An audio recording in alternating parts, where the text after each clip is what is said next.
Hey, this is Jeff, and welcome back to Fallout 3 Pacifism and More. Last time, Luce felt a strange presence touching her mind in the northern part of the map, which brought us to Oasis. Let's talk to these people and see what's going on. I'm so glad you're here. It's been a while since anyone's visited us, and he's been waiting for someone like yourself to arrive. If you wouldn't mind following me, I'll bring you right to him. Just a minute. Who are you, and what is this place? I'm sorry. In my excitement, I got ahead of myself. I'm Tree Father Birch, and I have the great fortune of being leader of his people, the Tree Minders. Beyond that gate is our home, Oasis. If you'll just follow me to the pavilion, all will be explained. Okay, I'll follow you. Lead on. Excellent. Please follow me. All will be explained soon. You have no idea how overjoyed I am to see you. Normally, outsiders are forbidden inside Oasis, but he has made an exception.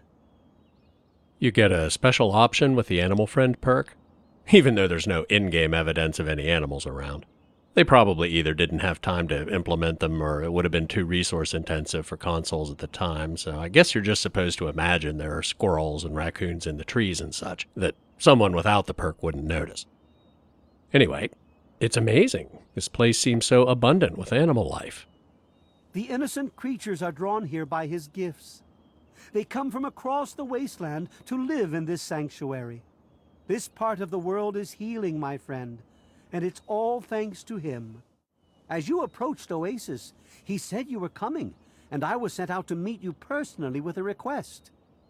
He wishes to meet with you. You'd be the first outsider to do so in a very long time. I would be honored to meet this person.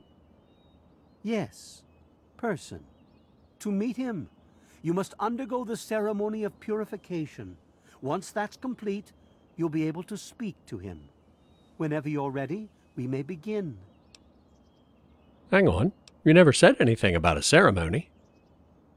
There's no reason to be alarmed. All that must be done is you must drink the sap from the basin here in the pavilion. The sap will purify your mind and body of anything harmful that could possibly hurt him. No, I wasn't complaining. I really dig the Church of Adam's philosophy, but they're not big on rituals and stuff. And learning the way of the vampire did have some, chanting and meditation, but I can never be a full member because I don't have the right mutation. So a ceremony would be awesome. Very good. Take your place in front of the basin, and let's begin. We need to wait for all of the treat minders to assemble before we can actually do that. The basin of purification is filled with some sort of thick, viscous sap. Sure, drink it.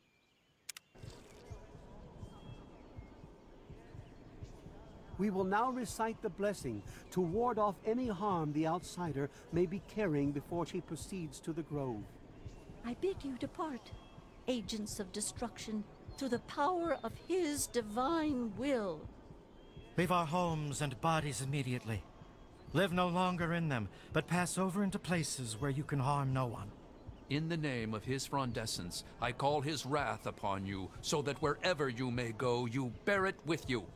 And, diminishing from day to day, you may disappear, except where you serve the health and good purposes of mankind. May no trace of you be found. All this, may he be so good as to grant us, who is to come to judge the living and the dead, and the world by his verdure. Amen. Soon, you will pass peacefully into sleep, outsider. And when you awake, you will witness his glory firsthand. Whoa. I don't know what that was, but it wasn't maple syrup. And here we are in the Great One's Grove. Which, I gotta say, the first time you play this is a startling change from the unrelenting brown and gray of most of the wasteland. Well, enough gawking. Let's talk to the Great One. Glad to see you're finally awake. I can't believe they made you do that stupid ceremony. They listen when I talk, but they don't hear. You know what I mean? I don't know. I thought the ceremony was quite nice. And whatever they put in that sap, hoo boy, I must still be dreaming. I wish I was too. Then me and Herbert could be the best of friends and live side by side. He's the tree, see? We're old pals, the best of buddies, and we know each other inside and out. Literally. Well, his name's really Bob. I think it's funny to call him Herbert, but I don't think he thinks it's that funny.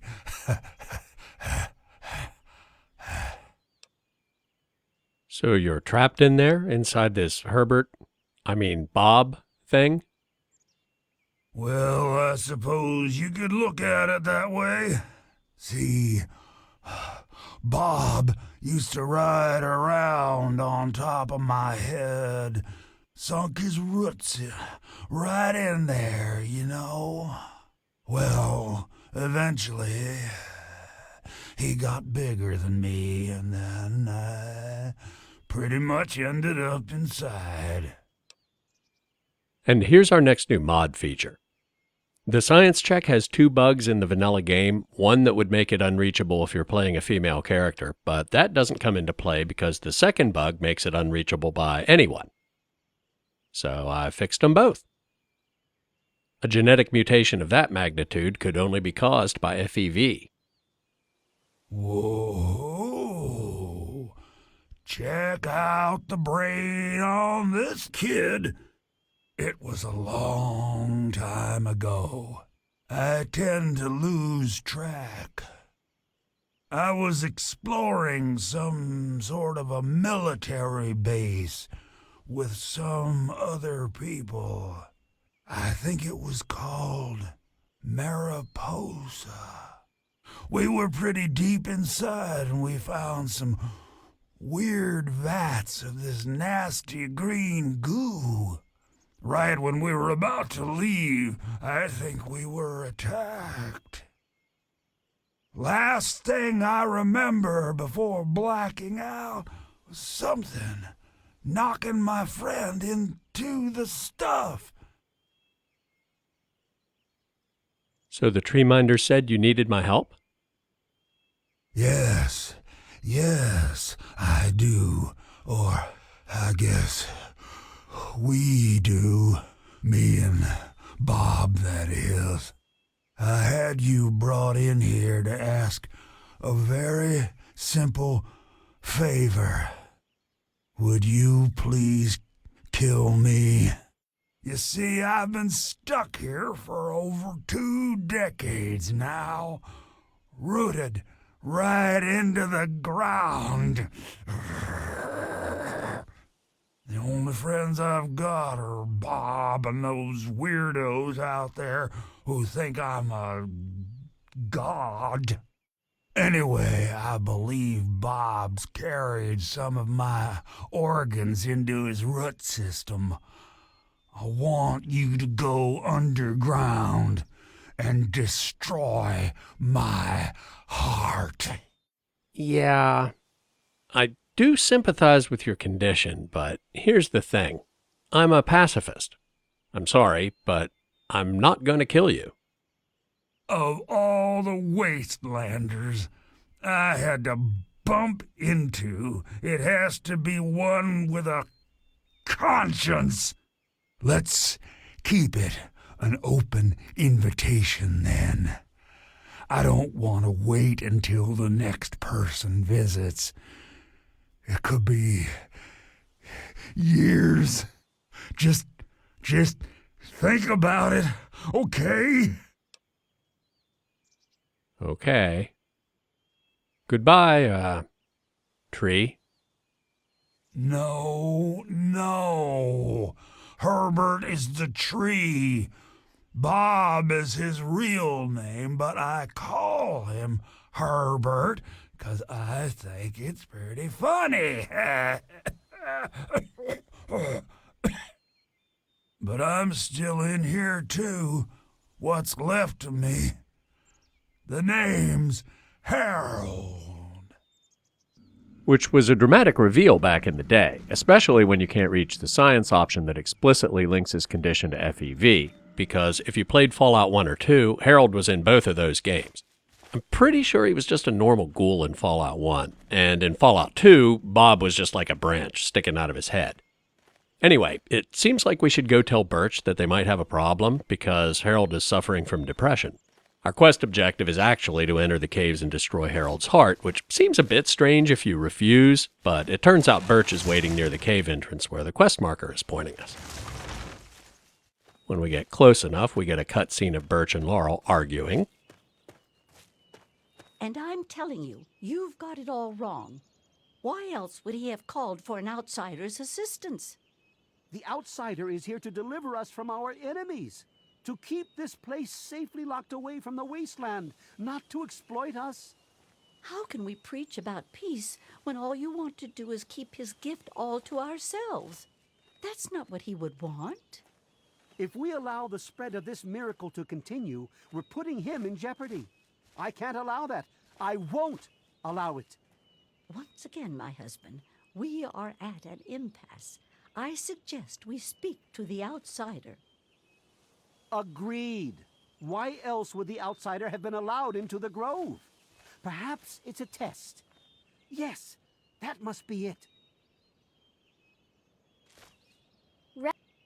I know why you're here, and despite what my wife thinks, I know you'll do what's best for Oasis. After all, he chose you, and he would never want to put us in harm's way. I'm afraid Harold isn't a god. He's just a human that had some bad luck. Oh, he's testing you now, just like he tested us. He wants to see if your faith is strong by spinning these incredible stories. Who else but a god could produce all of this? Don't worry, you'll soon see things as I do. Are you aware that Harold wants to die? Yes, I've been pondering that riddle myself for some time now, and I think I know what he's trying to tell us. The Great One's influence is growing, and soon it will break free of the confines of this secluded vale. We can't allow Oasis to call attention to itself like that. It would be the end of him. So what can I do to help? If the same sap that you drank to purify yourself could be applied to his heart, it should stop the spread. I can promise you no harm would come to him. That's all I ask of you, outsider. Nothing more, nothing less. Devil, outsider. You are under his protection. Oh, I hope she didn't break the cutscene when she wandered through. I love Birch, but sometimes I think he doesn't see the big picture. The spreading of his influence is not a curse. It's a great miracle, a benefit meant for the entire wasteland. Good. Well, I don't want to be rude, but those both kind of imply that we agreed to Harold's request.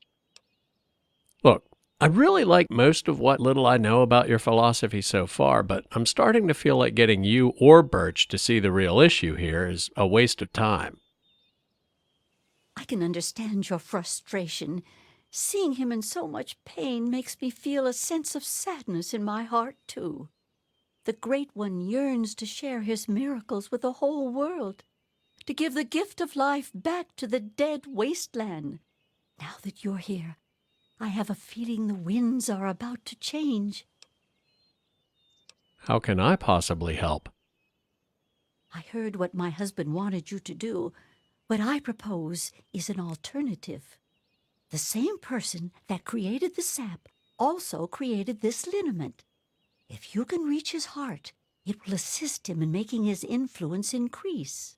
Instead of centuries, the wasteland will become green in mere decades. Just imagine how glorious that would be. First things first, let's get the key to the caves. Branchtender Cypress at your service. Welcome to our little home. May I have the key to the caves? Sure. Here you go. Good luck to you. So, how did you end up here?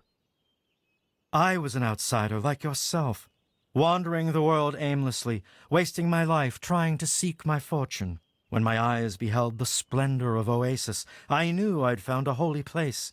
Tree Father Birch allowed me to stay, and I've been here ever since. What did you have to do to become a tree minder? 'Cause I might be interested in that myself. Actually, you already did some of it. I had to do the ceremony and meet with the Great One. Then Tree Father Birch taught me everything I needed to know about Oasis and how it has to remain a secret. That's why I'm so worried. I just think letting this place spread into the wasteland would be an unwise decision. What if all the tree minders don't agree with you? That would worry me. I was out there once, like you. I wandered the wasteland for many years. All I saw was poverty, famine, sickness, hate, and death everywhere I turned. But this place isn't anything like that. We can't allow that kind of evil inside Oasis. We just can't. Thanks. I have to go now. I trust we'll speak again, outsider. Talking to the other tree minders is strictly optional, but some of them have moderately useful intel about what to expect in the caves, and they all have slightly different perspectives on the dilemma. With one exception, they fall into two groups. Linden and Poplar agree with Laurel that Harold's influence should be encouraged to spread and heal the wasteland. Cypress and Maple agree with Birch that the risk is too great because that might attract attention from people who would harm Harold. The exception is Sapling Hello, U. outsider. It's very nice to see you. She doesn't take sides Outsider, it's very nice to see you. because, despite their apparent age, Laurel and Birch are canonically her parents. And even if you don't talk to any of the others, you definitely want to talk to her. Cast aside your bits of technology and marvel at his miracles, outsider. But let's talk to Birch first. Could I become a tree minder? Becoming a disciple of the Great One takes many years of dedication and the will to cast aside your reliance on technological conveniences. However, I feel you've been sent here for a higher purpose and could be more instrumental in our future than a mere tree minder. Really? Well, that sounds very promising. Any information you can give me on the caves below Oasis would be helpful. Just like a cancer would infest our bodies, the caves below us are infested with vermin. You'd do well to be cautious down there. We've lost a few tree minders in the past. So you're the outsider, huh? You seem nice to me. Other than Laurel and Birch, each tree minder can give you a bonus quest reward, although they don't tell you in advance what those rewards will be, and most of them only if you choose their preferred solution. U gives you a gift either way, if you have the Child at Heart perk or pass a medium difficulty speech check, and it grants a permanent +10 to your speech skill. So, assuming you aren't planning to kill Harold, that's why I said it's worth talking to her, even if you don't talk to anybody else. So, tell me about your god. Oh, you mean Harold? He's really nice. Sometimes when I get really lonely, I go into the grove and talk to him. Sometimes I even curl up all cozy-like and sleep next to his root after I have a bad dream. I tell him what I'm scared of, and he tells me what he's scared of. It makes me feel better knowing I'm not the only one. We don't have Child at Heart, but the speech check is no problem. Tell me too, then I won't be scared either. Aw, I never knew an outsider could be scared of anything. Harold told me that he's scared of fire. If fire ever got on him, it would burn him and Bob until they were all gone. That's why we keep the fires far away from him. Which hints at a way to grant Harold's request without going into the caves, but Luz obviously won't be burning him alive. What can you tell me about the caves? My parents told me never to go past the old gate. There are monsters in there. Of course there are. Mirelurks, specifically. I have to go now. May your spirit rest in his branches. Her reward is kind of weird and a little bit trolly because she only gives you a gift if she tells you Harold is afraid of fire, and then you resist the curiosity of like, wait, can I actually do that? Which you can, and it's fairly horrific. Anyway, might as well see if the others have anything interesting to say. I've dedicated my life to protecting this place from the outside world, and I will never fail in that duty. I believe only a few are worthy enough to find this place, and I'm honored to be among them. That's why I dread the day Oasis overgrows its boundaries. Allow me to introduce myself.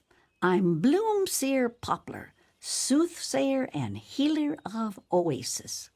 In what we call the harvest month, the Great One creates seeds among his branches within seed pods. At the end of this time, the pods open and the seeds are carried quite easily upon the wind. It's quite beautiful. Wherever the seeds take purchase, they grow into trees, plants, grass, or all manner of wonderful things. You'd think they'd realize that this place won't remain a secret forever. The caravans know about it, and you happened upon it. How long before someone comes to take this place by force? No, I say allow Oasis to grow, and that issue becomes moot. May the Great One bless you. You usually can't tell someone's psychic just by looking, but she had an uncanny inner glow. Tell me about your god. Well, I'm not so sure the Great One is a god. I mean, I don't believe in that sort of thing. However, I am beginning to realize he's special, something greater than any of the creatures in the wasteland. I was a Brotherhood of Steel outcast. We had a deep patrol out here looking for some tech, and they got jumped by some Deathclaws. They shredded everyone else and left me bleeding to death. If it wasn't for Oasis and Bloomseer Poplar, I'd be dead right now. Honestly, I've never seen anything like this place.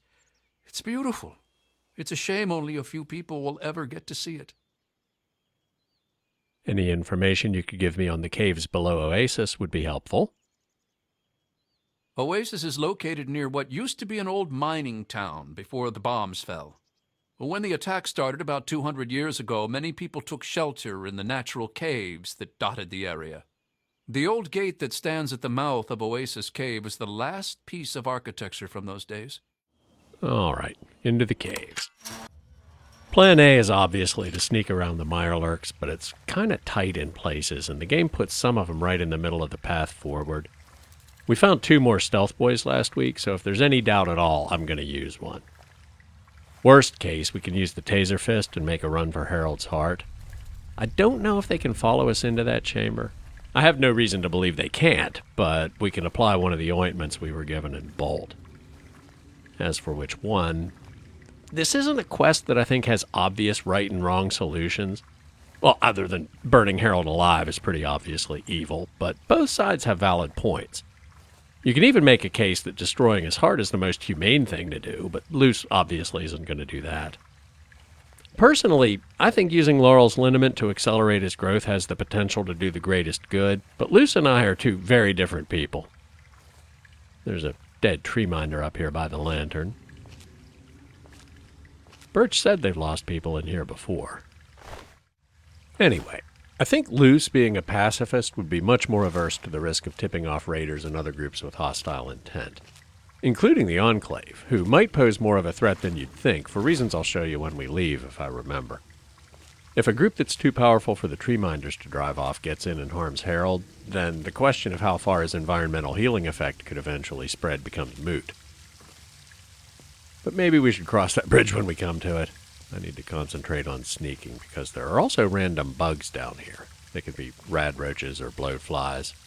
They're more likely than the mirelurks to pop up and surprise me out of nowhere, and if one of them aggroes, that'll attract the mirelurks. There's an underwater section here. Luce has plenty of endurance, but swimming takes you out of sneak mode. Enemies can't attack you while you're submerged, but we probably won't be hidden when we come out the other side. Nope. Too late to use a stealth boy now. Should have used one before I dove in. Well, there's a door right up ahead, which they may or may not be able to follow us through. And the ones on the other side may or may not be alerted if we're not hidden when we go through the loading screen. Still in danger. Which might mean the mirelurks in here are alerted, or might just mean the game hasn't refreshed our detection status. Hide in this side passage and see if we can get back to caution. Plus, there's a lot of good loot in this room.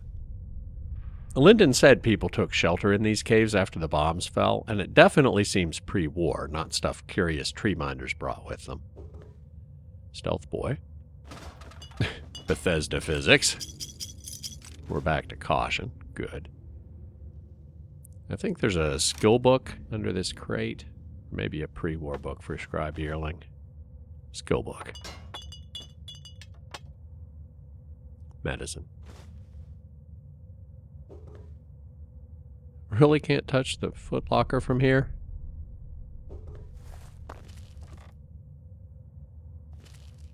Hidden.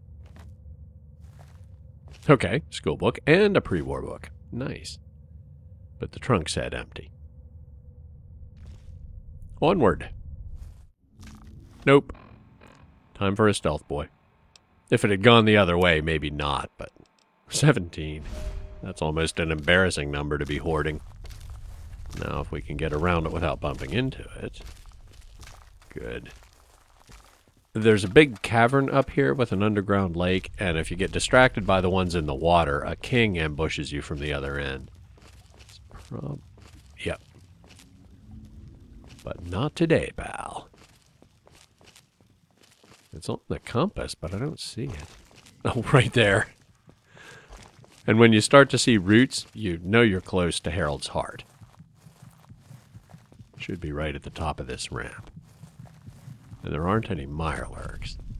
I mean, the ones around the lake could probably chase you up here, but they don't patrol this area. There's Harold's Heart.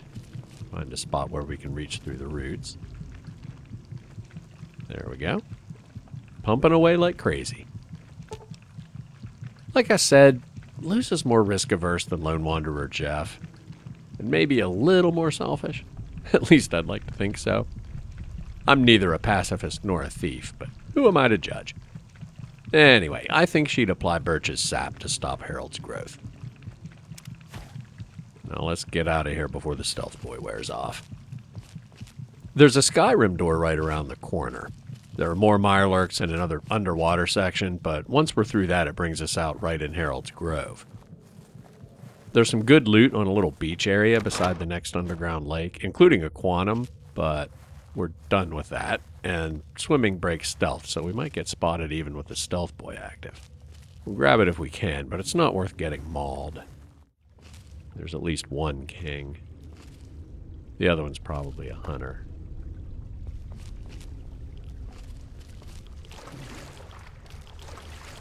Nope. 2 kings. And we got mauled anyway. We're out. I really hope they can't follow us through that door. Might be a problem if they do.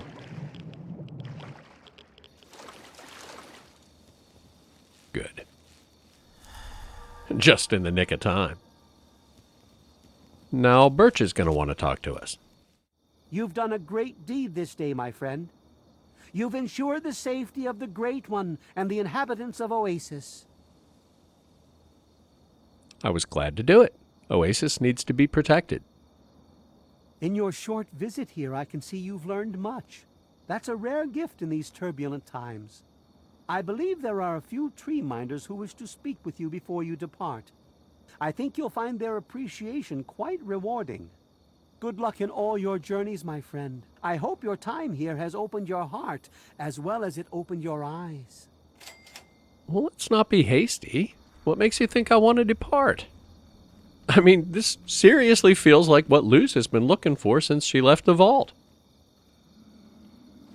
Hello, Harold.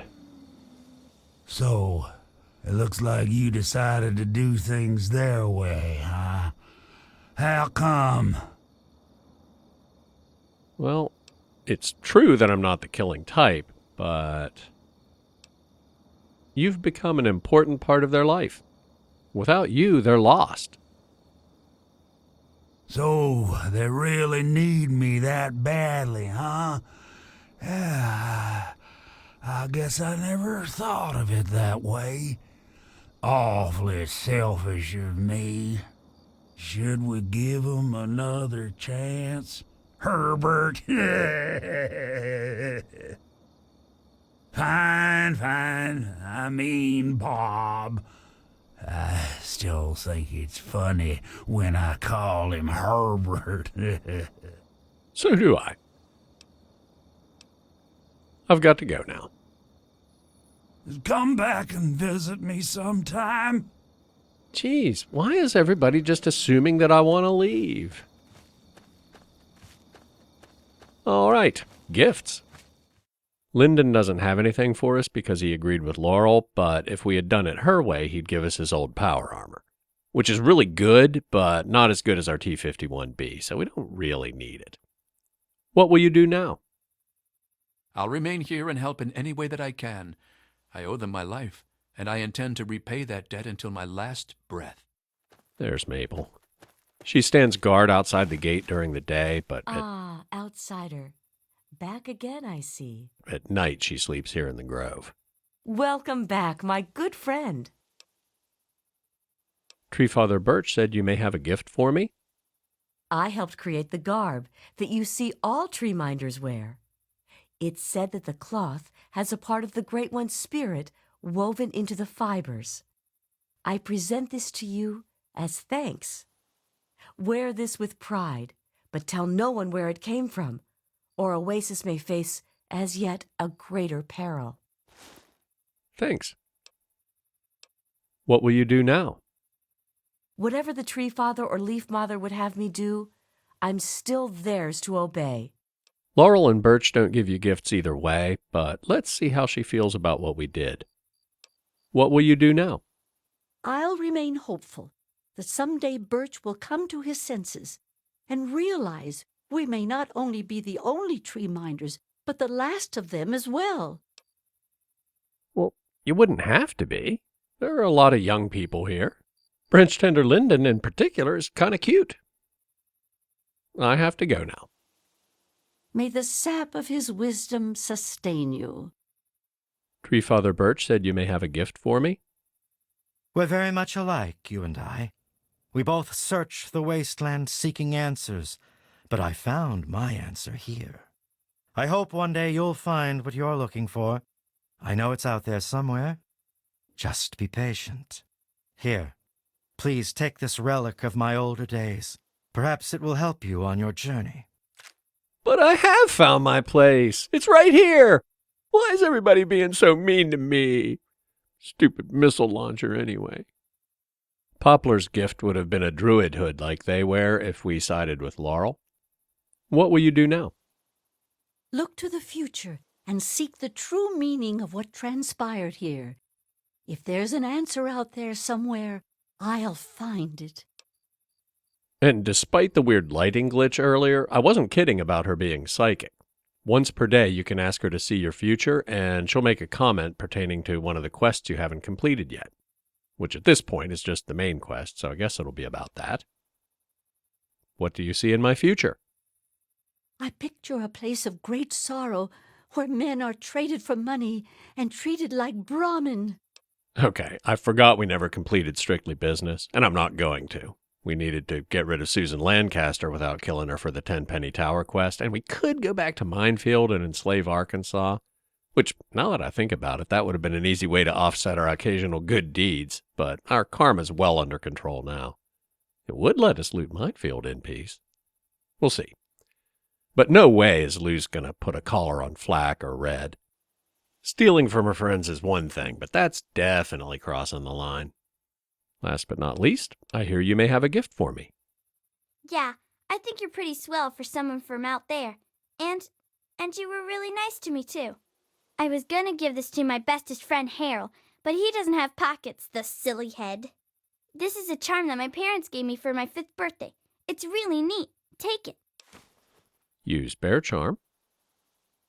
Speech skill permanently increased by 10. Unlike clothing that only buffs a stat while you're wearing it, or items like the Lucky 8-Ball, which only works while it's in your inventory, you never lose this speech buff, even if you drop the Bear Charm to save carry capacity. I mean, we're not just going to drop it, we'll stash it in the souvenir locker. But with that, we should be getting pretty close to having speech 100, even if our karma drifts away from neutral again and we lose impartial mediation. Anyway, thanks. It is really neat. I have to go now. Farewell, outsider. Depending on your playstyle, you might think Maple's Garb is complete trash or the best reward of the bunch. And Luce is in the latter group. +1 agility and +1 perception are perfect for her, and damage resistance 12 for weight of 2 is already a better ratio than Lesko's lab coat, but it goes up to 15 in full condition. It's the same style as the ones Birch and Laurel wear. Maple wasn't quite as passive-aggressive, "Gee, it's such a shame you have to leave," as the others, but she still doesn't want us catting around the grove in a sexy robe. Little does she know we have the naughty nightwear. I think I mentioned when we got the lab coat that damage resistance 5 is the highest of any 1-pound outfit in the game. Hello again, outsider.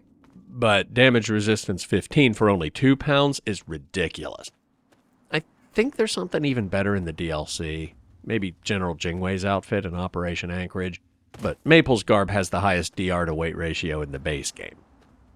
Oh, all that talk about damage resistance, and I almost forgot. The reward for destroying Harold's Heart is the Barkskin perk, which gives you a permanent +5 DR, but it was obviously a no-go for Luz.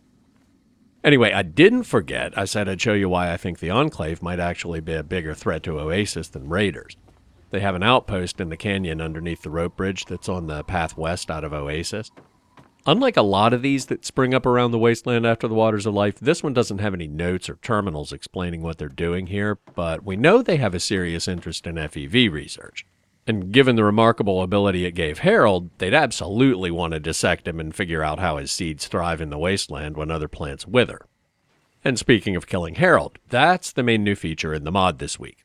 I couldn't show you with Luz, but in the vanilla game, killing him by either destroying his heart or burning him doesn't bump up your kill count. With the mod, it does. Now, Luz doesn't care that a few of the tree minders are still a bit standoffish. Some of them like her, and the rest will come around when they get to know her better.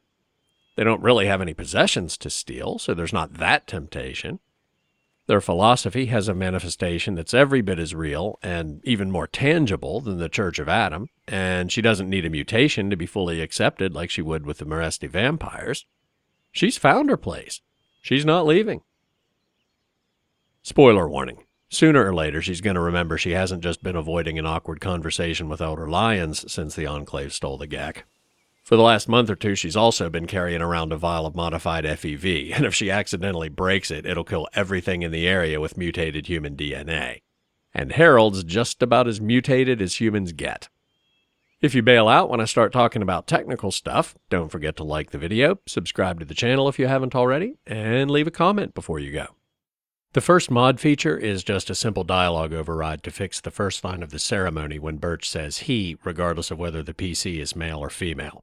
There wasn't a female version of the line, so I had to do a mashup in Audacity to create the alternate voice file, just substituting she for he. The fix for Harold's dialogue was basically the same, but like I said, there were actually 2 bugs. The first being the lack of a female version, and a worse one that even made the male version unreachable. I killed 2 birds with 1 stone by making the line gender neutral and using it for both. I did change one other thing while I was at it.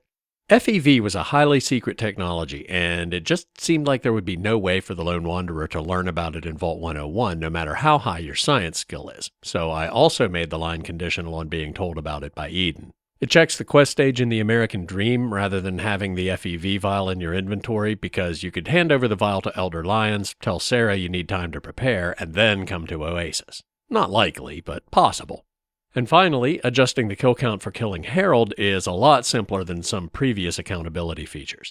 Unlike the Grey Ditch Ants or the Vault 92 mirelurks, there isn't a variable number of creatures that could die. Since the quest script is extremely simple and low latency, there's no need for a trigger zone around Harold. The quest is just marked as Start Enabled, and it'll run forever unless you kill him. The quest script checks to see if Harold is dead, either by burning him or destroying his heart. If so, it increments creatures killed, unless you have that feature disabled, and stops itself. Otherwise, it just keeps waiting, because even after you've completed the quest, if he's still alive, you can decide to come back and burn him. The update script is kind of like the Vault 92 noise flush, except the other way around. Bumping up creatures killed for killing Harold is enabled by default because you obviously know you're killing him. But if the player previously chose the bug fixes only preset, which disables all accountability features, then the update script disables this one too. You may notice that this code is in the 2.10 update block and wonder how that works. Well, it wouldn't, except I never got around to releasing 2.10 on the Nexus before I started working on what would have been 2.20, and rather than subject myself to any version management hell, I just made the latest branch be the official 2.10 release and used a console command to set the PAM version back to 2.0 to test it. And it's a good thing, because the eagle-eyed among you might also notice that the noise flush code previously checked for preset 2 and now it checks for preset 1. That was a bug, and it would have caused the noise flush to bump creatures killed if you were using the bug fixes only preset, not if you're using the strict accountability preset. Finally, I updated the configuration menus to enable or disable the kill count adjustment for Harold individually, and to set it appropriately if you change presets.